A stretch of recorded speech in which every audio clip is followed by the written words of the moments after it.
Well, Jake Pickard had a heck of an interception this last week, and Jake, let's start on that. A lot of times D linemen get interceptions, don't they? The ball just sort of lands on them. You went and found it. Take me through this whole play and how that ball got to you. My job was just kind of crush the tackle and then see what you could do from there. So after I'd done that, I'd seen that he had thrown the ball. So I kind of just turned around, make sure one thing that Coach Ward always has an emphasis on is hustling to the ball and trying to get in on the tackle, trying to strip the ball. So by the time I turned around, the ball was already falling down from the air. And, like what you had said, D linemen don't really get that opportunity too much, and that's just kind of something you always dream of happening. And, you're not just going to try to run up to it. If you have that opportunity, you have to lay out and try to give the offense the best chance they can to score again. Yeah, it's taking advantage of the play there. Got your hands under the ball, the whole thing. And watching it back on film, it looks like it really started when Corey Winfield made a great read initially on the play. Yeah, absolutely. That's just something that goes to show how much we prepare in practice, that how many reps we get per each play, that this can happen, this can happen, this can happen. And Corey just reading that so quickly gave him the opportunity to not only make it there and get the fumble or interception, I would say, but do so quickly that the wide receiver didn't even have a chance to secure that ball. So, it was just props to Corey. That was just a phenomenal football play, just a smash mouth football. You are a redshirt freshman, which passes for an old guy, I think, on the defensive line this year. There were 4 true freshmen that played legitimate reps this past week. How are you guys coming together? There were times where there were only freshmen on the field on the D-line. How does that work at this stage of the year? That's one thing that we've talked to our coaches about a lot, that it just has to work. He always says that, basically all of you are freshmen.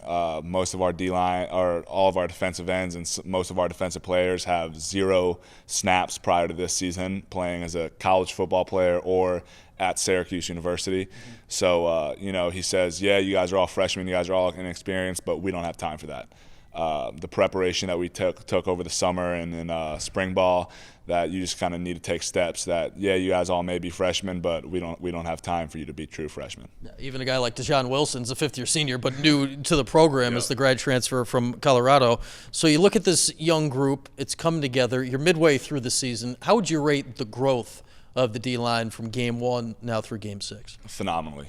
It's night and day, I would say. You go back and look at Colgate film, and we're getting the reads in late. We're kind of firing off the ball late. We're more hesitant with all of our reads and all of our plays and kind of filling in, and now it's just kind of more natural. We've just prepared so much and gone over all of our plays and all of our checks and all of our calls so much. We're learning how to read the offense quicker and in better ways. We're trying to stay two steps ahead of the offense and not only know what we have to do, but what we have to do in case the offense does this or checks to that. So, we're just really taking steps both on and off the field, physically and mentally. It's now 3 straight weeks the defense has made a goal line stand, which you can go a whole season without making one of those. What has led to the ability to make those stops in tight 3 weeks in a row now? What's led to that is not making a goal line stand. So, there's been a few times where our goal line defense has just kind of been run through and not really a threat. And so once we saw that on film, we were just kind of disgusted. And, that's not something you want. I feel like the goal line defense is kind of the soul of a defense. That's just old school football. There's not really going to be too many trick plays. It's going to be, I smash you in the face, you smash me, and we're just going to try to play football. I'm just trying to get at this 2 yards. So that's definitely a point of emphasis that we've really taken to heart on the field, off the field, in film, and definitely in practice. We worked on that a lot more, and that's really just a sense of pride.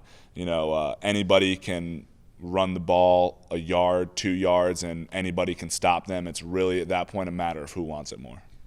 How are you personally feeling right now? Because you were banged up in camp, missed some time, and, other people get opportunities, and now it's a couple months later. What was the process like for you to get yourself healthy and now get back in the mix?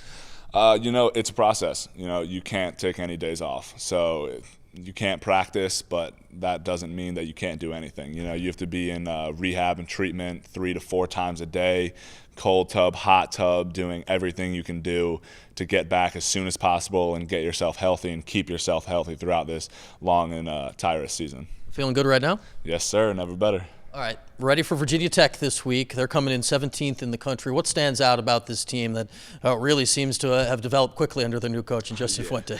They're a phenomenal team. They're a very, very good team. They have a great offensive line, good running back weapons, a good quarterback, good wide receiver weapons. They're really the full package. So, that's a point of emphasis that we take, that there's no really true weak points in them. So we just need to play very, very good football, have perfect technique, and just follow everything to the T, because there is no room for mistakes this week. All right, you've been on the road for 3 straight weeks away from the Dome. How much does it help you to get back home here this week? It's definitely going to be really nice. I expect a large crowd out there, so this is going to be a great game. We're kind of just revamping this rivalry that hasn't really been around for the past couple of years. So it's very exciting, and it's very exciting for us to be able to bring this back to the Dome and hopefully get a win.